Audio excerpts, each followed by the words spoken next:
안녕하세요. 지게책입니다. 제가 오늘 소개할 책은 마크 설리번의 진홍빛 하늘 아래입니다. 제2차 세계대전 당시의 이탈리아. 작가인 마크 설리번이 우연히 피노렐라라는 사람의 인생 이야기를 듣게 된 뒤 사실일 리 없다고 생각했다고 해요.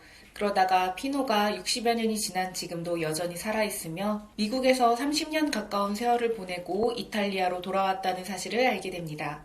이 책은 피노렐라를 직접 찾아간 작가가 그의 이야기를 듣고 자료 수집을 한 뒤 10년에 걸쳐 출간하게 된 실화를 바탕으로 한 소설입니다. 전쟁 속에서 17살 소년이던 피노렐라에게 전쟁이 끝이 나는 1945년까지 2년간의 이야기는 정말 스펙타클합니다. 근데 자료들이 너무 없어서 작가가 고생을 많이 했다고 해요. 세계대전이 종말을 향해 갈 때 나치의 서류가 대대적으로 불태워졌고 자료가 대부분 사라지고 그나마 남은 서류마저 뿔뿔이 흩어져 있대요.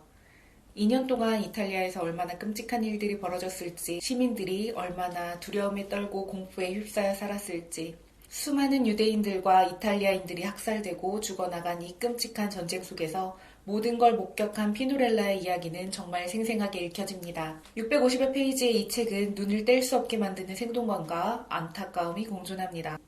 다시 한번 말씀드리지만 이 책은 논픽션이 아니라 1943년 6월부터 1945년 5월까지 피노렐라에게 일어난 일에 가깝게 쓰인 전기적 역사 소설입니다. 17살이던 피노렐라는 전쟁 폭격으로 집을 잃고 부모님에게 떠밀려 알프스 산맥의 레 신부가 운영하는 학교가 있는 카사 알파나로 떠납니다. 처음에는 공부를 위해 간 줄 알았지만 그곳에서 피노는 유대인들을 나치로부터 탈출시키는 임무를 맡게 되고 자신의 임무에 충실하게 많은 유대인들을 탈출시킵니다.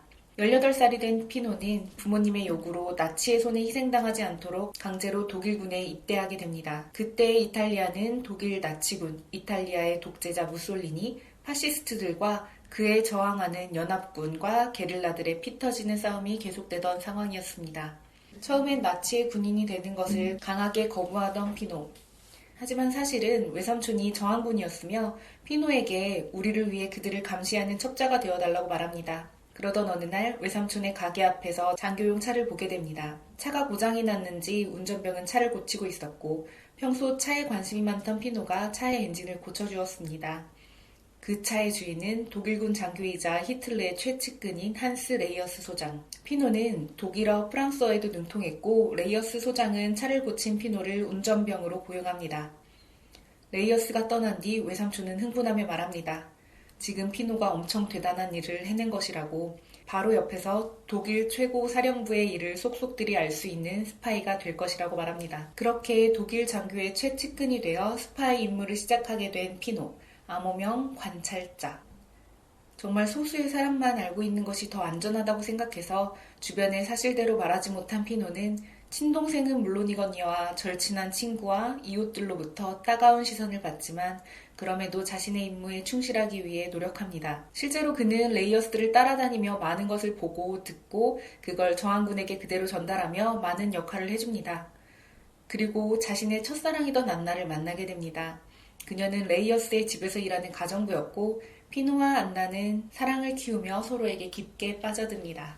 피노는 레이어스 소장을 여러 번 위기에서 구해줬고 소장은 그런 피노를 더욱더 믿게 됩니다.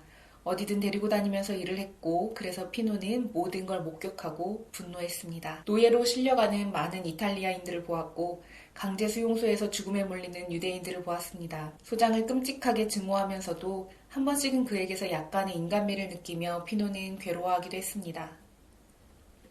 전쟁 후 역사를 기억하고자 파괴되지 않았던 아우슈비츠의 일부를 남겨두었고 나치의 잔악행위에 희생된 사람들을 잊지 않기 위해 현재 아우슈비츠는 유네스코 세계문화유산에 지정되어 있습니다.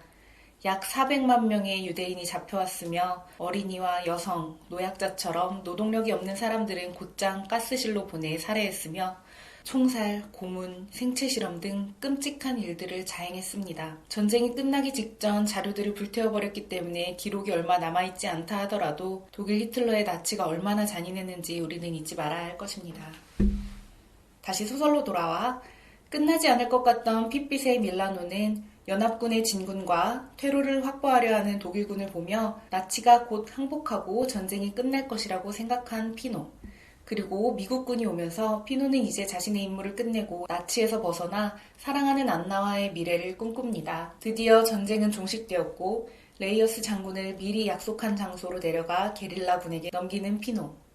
피노는 그를 넘겼지만 자신이 첩자라는 사실을 말하지 못한 것에 대해 약간의 찝찝함을 느낍니다. 그날 밤 피노는 미군들과 파티를 열었고 흠뻑 취했습니다. 다음날 모든 것이 끝났다고 생각한 피노는 안나를 찾아가지만 그녀는 없었습니다. 게릴라군이 나치와 관련된 이들을 처형하는 자리에서 안나를 보게 되는데요. 화가 난 수많은 민중들은 그들을 잔인하게 죽이기를 원했고 그 틈에서 피노는 안나를 구하지 못하고 안나는 그대로 죽임을 당합니다. 운명이라고 생각했고 사랑했던 안나의 죽음을 목격한 피노는 세상을 다 잃은 것만 같은 기분이었습니다. 1945년 5월 1일 히틀러는 권총으로 자살을 했습니다. 피노와 그의 친구 카를레터는 미국 크네빌 소령으로부터 한 사람을 국경으로 데려가는 임무를 받는데 그 사람은 바로 레이어스 장군. 예기치 않은 상황에서 그를 다시 만난 피노는 충격을 받습니다. 분노를 표출하며 안나와 돌리의 죽음을 그에게 말했고 레이어스 장군은 어리둥절한 표정으로 자신은 그들의 죽음을 모르고 있었으며 오늘 밤 인스부르크에서 만나기로 했었다고 이야기를 합니다. 장군은 피노가 자신을 게릴라에게 넘긴 그날 밤 돌리의 아파트로 가서 그들을 살피려고 했었다고 말하고 그것을 알게 된 피노는 미국군과 파티를 하며 축배를 들었던 그날의 자신을 탓하게 됩니다. 그렇게 국경에 도착하고 레이어스는 서류 가방을 들고 미군에게 체포됩니다. 그는 수갑을 차지하는 손을 내밀어 피노에게 마지막 인사를 하는데요. 레이어스가 힘차게 악수를 하고 피노를 가까이 끌어당겨 귀에 속삭입니다. 이제 너도 이해했겠지, 관찰자. 피노는 믿을 수 없어서 그를 멍하니 쳐다봤습니다. 관찰자? 내 암호명을 알고 있어? 와, 레이어스 장군이 모든 걸 알고 있었습니다. 소름이 돋았는데요. 레이어스 장군이 다시 등장할 것이라는 건 어느 정도 예상했지만 어떻게 전개가 될지 궁금했었는데 장군의 서류 가방에 뭐가 들었는지는 끝내 나오지 않았습니다. 카를레토는 금괴가 있을 것이라고 예상했지만 전쟁이 끝나며 모두 불태워버린 나치의 기록들 중 중요한 내용들을 레이어스가 남겨두고 가지고 있었을 것이고 그것을 이용하여 자신의 목숨을 구하는 딜을 하지 않았을까 생각도 들었습니다.